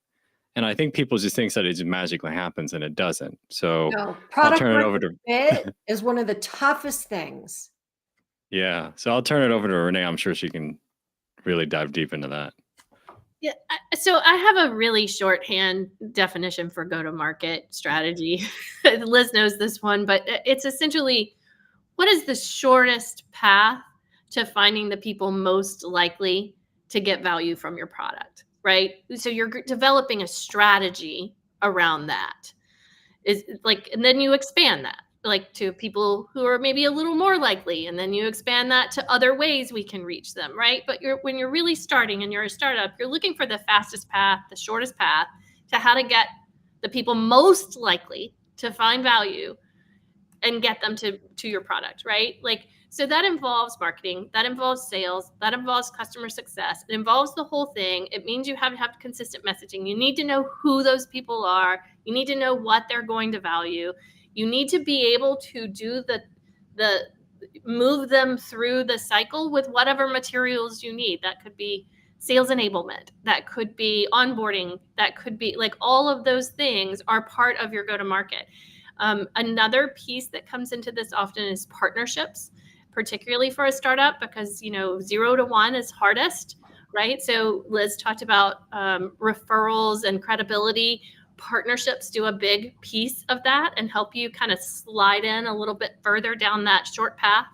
So that's my quick definition that just kind of gets people to understand if they've never heard like go-to-market strategy or they think it's something super complicated. That's my dumbed down, very simple one-on-one definition. And Mike, I see you. Hang on one second. I want to back up for a minute. So when we think about go-to-market strategy, we start with how is our customer going to buy from us? Like, how will they find out about us and how will they actually purchase from us? And they can buy from us in a number of different ways. And you may come up with something I haven't, but these are the ones that I think of. They can buy directly from us, which we call either business to consumer direct or business to business direct, depending. I may sell both. They can buy through a channel or through a partner. So they could buy it in a retail store. They could buy it through a distributor, or they might buy it, for instance, Intel Inside. For those of you who are as old as I am, my computer has Intel inside. Well, Intel made a chip and it was sold through the OEM. These are words I don't, I can barely even explain to you, but the person who created the product. So I didn't buy a chip. I bought a computer with a chip in it. So that would be like a partnership.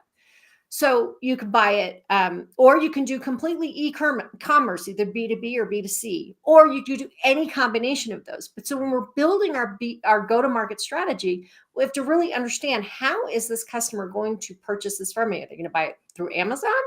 So do I have an e-commerce through a retailer? Like, what does this look like? And I think without starting there, you can't even begin to think about what your social media strategy going to be. And it's hard to think about, how am I going to build a marketing strategy? And it's hard to think about, a lot of the other pieces. But what Renee started with actually comes before that. Who am I actually selling to? Then I can figure out what's the channel the best channel to reach them. So Mike, did you have something that you were waiting to say? I think one of the challenge, not I think, this is the reality. Many of you out there don't know which challenge you're trying to solve for. So you go in there and you're like, okay, well, I've got a marketing problem. Okay, based on what? I've got a growth problem. Based on what? I've got a demand problem. Based on what? And I think the way that I look to solve for this with folks that I've been fortunate enough to work for and work with is, it all starts with money, and that's acquisition. Like, you only acquire a customer once for the first time, right? So initial customer acquisition. And if you put a dollar sign right in the middle, that's your acquisition piece. So how do you acquire? How do you make money? How do you bring those dollars into the business? And if you're struggling with bringing dollars into the business, then work to the left and figure out what your potential demand channels are. It could be one-to-many, it could be one-to-one, it could be partnerships. Have a couple that you can test. And then on the right side, look at things like retention and expansion. And if you look at the acronym there, it's DARE: demand, acquisition, retention, and expansion. You dare to grow. If we can compartmentalize and segment our challenges into one of those three categories, horizontally or vertically, then we can start to get into how we specialize inside each of those areas. So be really clear about the specific go-to-market challenge you're trying to solve for before you go out there and just start doing stuff for the sake of doing it. And if you're not making money in your business, solve for it first. Like solve for being able to demonstrate the ability to acquire a single customer first, and then move on to some of these other things, because everything else is just hope and dreams and prayers, and you can't reflect on what you're going to do. So activity without, hang on one second, John. Activity without strategy is chaos. Yeah, So figure ridiculous. out what you're trying to accomplish figure out how you're going to accomplish it, and then start acting. And get into those measurements that Brim was talking about. Like measure the impact that the work has. Yeah. Sometimes you think you're doing the work, but you're not. You say you're doing the work, but really the reality is you get busy doing other things, and you're procrastinating, and you're following other people, and you're doing some other, you're spinning around in circles. There's some other colorful ways to say this, but I will not do that publicly on this. Go, John. What do you got for us? I was going to say, to add to what we've all talked about here, I think the number one mistake that people make on their go-to-market strategy is that they think that they sell to everybody. Yes. And that's how they go to market. I sell to CEOs. That's it. Bottom line. I was like, no, that's not how you're going to do that. And I think, to me, if you're a startup, I would definitely tactically, like, how to implement what Renee was saying is like, okay, let's try to get one customer, and maybe then figure out, okay, how I got that one particular customer. Because if you sell to everybody, it doesn't really matter what type of industry, right? You just pick an industry and you just try to go with that. And then if you can convert that one customer and say, well, can I get a second one? Can I get a third one? What's the resistance on trying to get these things? Because if it's a lot of resistance, maybe I need to switch. But that's how you got to do it. Because if you start off going, I sell to everybody, well, then I don't think there's enough money in the world for you to try to tackle a market that big. You got to focus somewhere. Yeah, unless you're Coca-Cola and you've got the kind of brand of recognition Coca-Cola already has, and the budget, which is bigger than some countries' revenue, or CPI, not CPI. What's the word I want? GDP. Yeah. This is the economist that doesn't know her letters. Unless you're Coca-Cola, you cannot sell to everybody. So who are you selling to? And this is what Renee really started us on is, who is it that you're selling to? How do you define that? And and everybody's afraid, well, I might miss somebody if I narrow down. Well, if somebody finds you, great, but who are you messaging to? That's most likely what I call your ideal customer, right, Renee? Who's most likely to buy from you. Go ahead. Yeah, and I don't think in that messaging to that target customer, I almost don't think that you can be targeted enough. Because if you use very generic words, it's not going to hit. It has to be very targeted. And I think that's why you got to spend the time and pick somebody. If you're just starting, if you have 0 customers, just pick somebody and just go with that. Liz, I can give an example. I just got off a call earlier today with a founder who we're at the tail end of a plan that we put this together. And this is a company that's been around for a while, but they're spinning out a new product, which is leading to a new company and a new brand. And the exciting thing is, with this new thing that they're launching, right, is they're going to be able to service way more industries than what they're moving more from service and into technology, right? And the technology can be the engine for a ton of industries. But here's the thing, they were known in one industry in the past, right? They had credibility inside that one industry.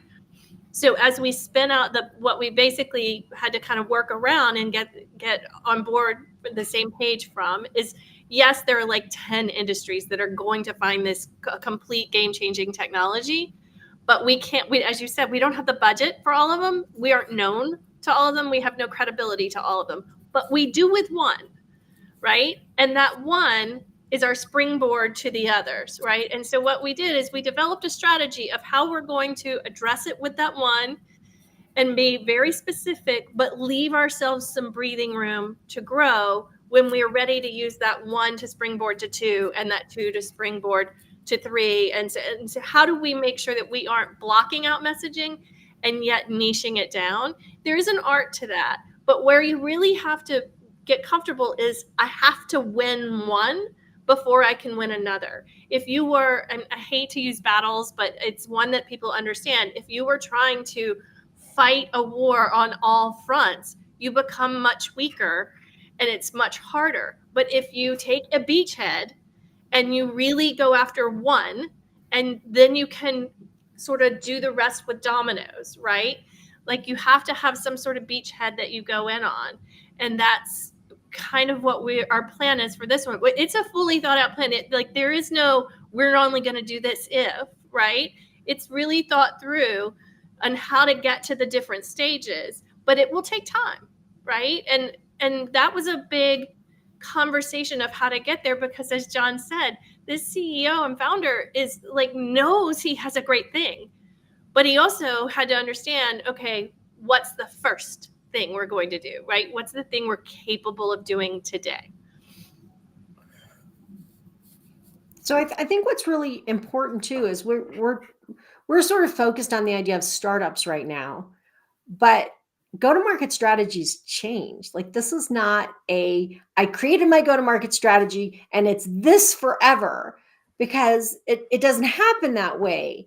I work with my target market is manufacturing companies whose go-to-market strategy is changing, either because the clients they're selling to have changed, something about their competition has changed. Like one of my clients, their competitors all got purchased by VC funds, which meant they were going to have a lot of money to do things that they needed to be prepared to compete with.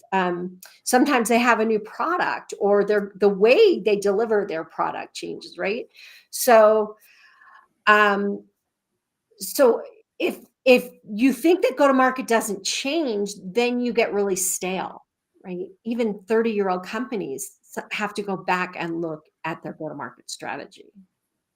Yeah, I agree, Liz. I think it takes a review, right? And I mean, I don't remember touching a single client over the past 10 years where some adjustment didn't need to be done, right? Like, I mean, maybe you had channels that changed.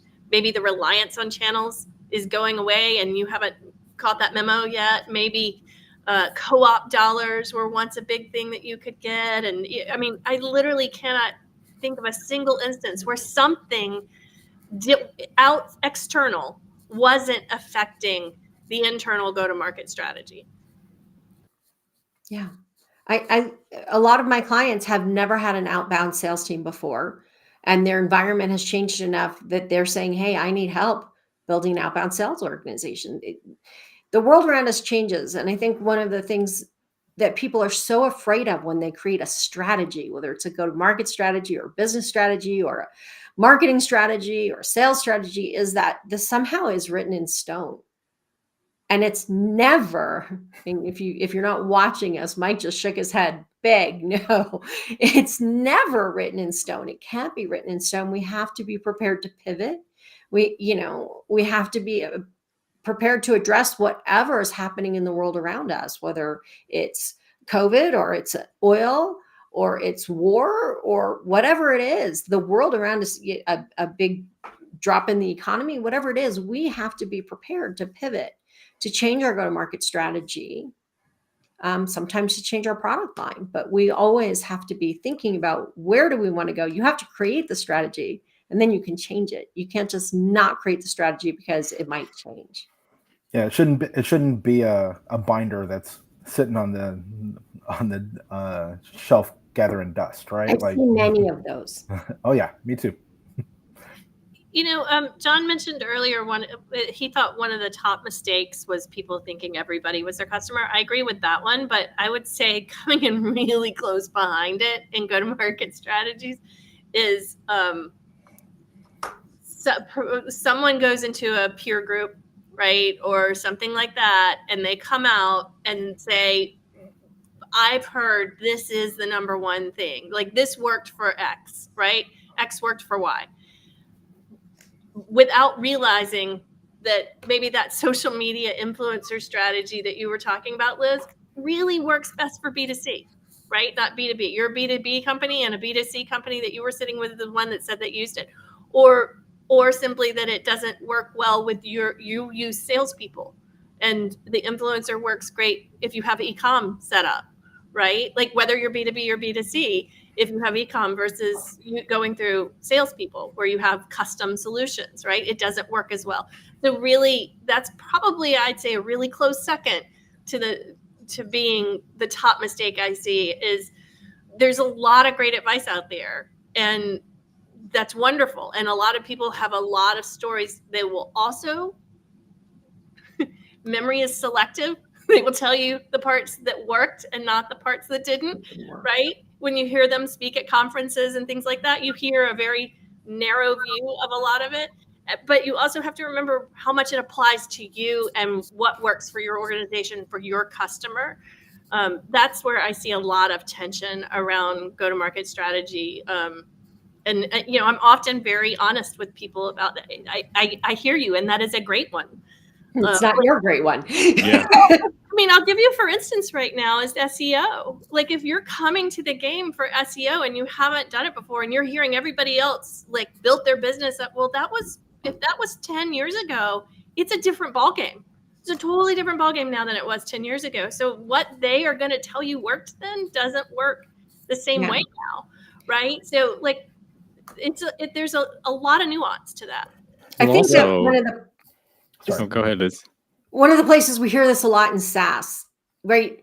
Everybody thinks there is a SaaS model for selling. And if you are in SaaS, this is the way it's done, regardless of who your customer is. I think that's one of the places that people are most guilty of it. And maybe, John, that's kind of where you were headed. Well, I was also going to say a lot of it is also personality driven, because there are people like some people swear by Grant Cardone. I don't know who he is, but apparently he's a rim divider apparently, and but I'm like, there are people that are very aggressive in their sales tactics, and there are people that are not. I am not one of those people that are aggressive, so I'm sure that stuff will work for some people, but given my personality type, it's not going to work for me. So, well, and given your company values and mission, yeah, right? It doesn't work for you. Exactly. So I 100% agree with you, Renee. Well, and then there's operational, right? Like if you have an influencer sending a bunch of people, do you have any way to credit for referrals, right? Do you have any kind of specialty affiliate links or anything like that? Like there's a lot of operational things that you have to figure out if you want to do some of these different channels. It's just, you really have to understand. That's why I say, if you go back and really think about the shortest path to the best customer and work from there, then you can listen to all the advice in the world. How's it fit that? In God we trust, everyone else bring data. I think that was Deming that said that. Like, what ends up happening is we fall into one of the traps that Liz talked about in an earlier conversation around the impact of emotion on decisions and the emotion on gut feeling and the emotion on all these other things. And if you don't have a process in place or a combination of processes and tools, systems in place that can help you gather data, evaluate the data, use the data for feedback, and then use it to inform decisions, you're going to find yourself chasing the next shiny thing that someone says on a podcast or someone says in front of a group or someone who knows somebody else suggests to somebody else. You'll get yourself into this vicious cycle of going from one thing to the next, to the next, to the next, and not actually making progress, or maybe looking back and wondering, where did all my money go? Yeah, I tend to think of success as a poor teacher, right? You can have something that goes right, but it didn't go right for the right reasons, right? Like, let's say it's a CEO-driven sell, and he leveraged his relationship to get into a particular account, and now he thinks that is the way that his sales organization has to approach that particular market, and it's like, that's not really how that happened, right? And you could be chasing the absolute wrong customer base, the wrong industry segment, the wrong ICP, and then, as Mike was saying, or John was saying, the amount of money that you're now going to spend pursuing that could make it to where your organization is no longer viable, right? So I think it's something to be very, very careful of. Come on, Chris, I have this great Rolodex. Well, I Yeah. think we spend a lot of time deconstructing failure and very little time deconstructing success. Yep. And then somebody who's really good at marketing or writes a book talks about their time when they hung out on a bus, and that bus went from 50 million to 250 million, and now they've got all the secrets on how to get from 50 to 250 million because they And happen to be every on the bus. company. But they won't tell you that they didn't build the bus. They'll explain to it as if they built the bus because they knew how the bus operated. And we've seen that. We've seen that in Or- every one of those books that's or out they knew there, the- or they including just books knew the written by color- some or of the they- people that have been mentioned. Or they just knew the color of the bus, and the bus was yellow. Everybody should drive a yellow bus. Yep. There's a And when you do it to somebody else's bus, realize you're impacting their family, their livelihood, the livelihood of their customers. This is the kind of stuff that drives me absolutely nuts. And I get overly passionate and excited about it because I think it's absolutely ridiculous that we go in there and we play with other people's business. And this is what will happen if you bring someone from Oracle to run your startup. Yeah, don't do that. Don't do play that. startup. And Don't play I startup. hear it all the time. And Renee, I know you've got something to say, but this is, I mean, I could spend hours talking about hiring the wrong head of sales or the wrong salespeople. The wrong salesperson and the wrong head of sales for your company is someone who came from a big company that had everything set up all the way because they have no idea what went into setting that up. You want somebody who's done it before successfully, not somebody who was a sales manager at a company like Oracle that everything is in place for them. The conversation I have with, and sorry, I'm going to go off on this for a second. The conversation I have when I'm hiring for my clients, and I'll say to somebody, a salesperson or sales leader that they're talking to, what are you going to do? You're going to, now at a startup, you're not going to have very much support. You're sort of going to have to build it while you're flying. Maybe no And- CRM. Maybe not even a CRM. And they'll say to me, oh, I didn't have any support at Oracle, or I didn't have any support at put in big company. They barely helped us at all. And I'm like, you are about to understand what no support means. Liz, what I was going to say earlier, and I think it applies in the people part of this too, exactly what you're saying, the right person who's done it is, and it's the same as what Chris said of someone telling the story that, this introduction to this one great relationship. There are a lot of companies out there that happen to land with the right thing at the right time in the right place in what I'd call a gift market. Yeah. Right. And the minute that gift market gets competitive in some form or fashion, the go-to-market strategy has to change because essentially that was a gift for you too. So I think that's understanding people who've been in the gift market and that playbook isn't the same. Understanding if you were in a gift market and now the world has changed, that's a big one. Yeah. I think it's a great place to wrap up. Unless anybody has anything else to add. I'm good. Thanks for Thanks for joining us for the Sales SOS podcast. We were just honoring the Reno Startup Week and chatting about go-to-market strategies for startups and I think for existing companies. Thanks for joining us, and we'll see you in our next episode. Happy selling, everyone. Bye.